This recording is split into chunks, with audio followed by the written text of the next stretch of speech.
ദളിത് യുവാക്കളോടുള്ള മർദ്ദനം അടിക്കടി വർദ്ധിച്ചുകൊണ്ടിരിക്കുകയാണ്. ഇപ്പോഴിതാ ഒരു ദളിത് യുവാവിനെ തട്ടിക്കൊണ്ടുപോയി മൂത്രം കുടിപ്പിച്ചു എന്നാണ് പരാതി. മധ്യപ്രദേശിലെ ബിന്ദ് ജില്ലയിലാണ് ഈ നടുക്കിയ ഈ ക്രൂരമായ സംഭവം നടന്നത്.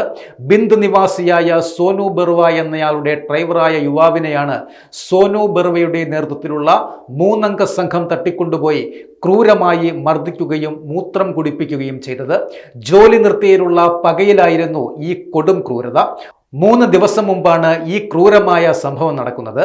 അലോക് പഥക്, ചോട്ടു ഓജ എന്നിവരോടൊപ്പമാണ് സോനു ബെർവ യുവാവിൻ്റെ വീട്ടിലേക്ക് എത്തിയത്. തുടർന്ന് തൻ്റെ ഡ്രൈവറായി തുടർന്നും ജോലി ചെയ്യണമെന്ന് ഇയാൾ ആവശ്യപ്പെടുകയായിരുന്നു. എന്നാൽ യുവാവ് ഇവരുടെ ആവശ്യത്തിന് വഴങ്ങിയില്ല. തുടർന്ന് 3 അംഗ സംഘം യുവാവിനെ ബലമായി തട്ടിക്കൊണ്ടുപോവുകയായിരുന്നു.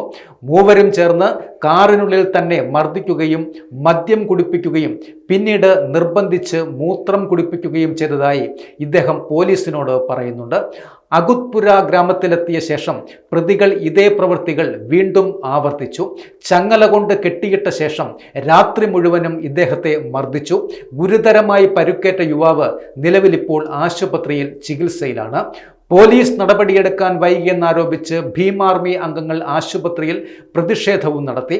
നീതി ഉറപ്പാക്കിയില്ല എങ്കിൽ വലിയ പ്രക്ഷോഭം സംഘടിപ്പിക്കും എന്നാണ് അവരുടെ മുന്നറിയിപ്പ്. പ്രതിഷേധങ്ങൾ ശക്തമായതോടെ സംസ്ഥാന മന്ത്രി Rakesh Shukla, collector Kirodi Lal Meena, additional police superintendent Sanjeev Pathak എന്നിവർ ഇരയെ സന്ദർശിക്കുകയും ചെയ്തിട്ടുണ്ട്.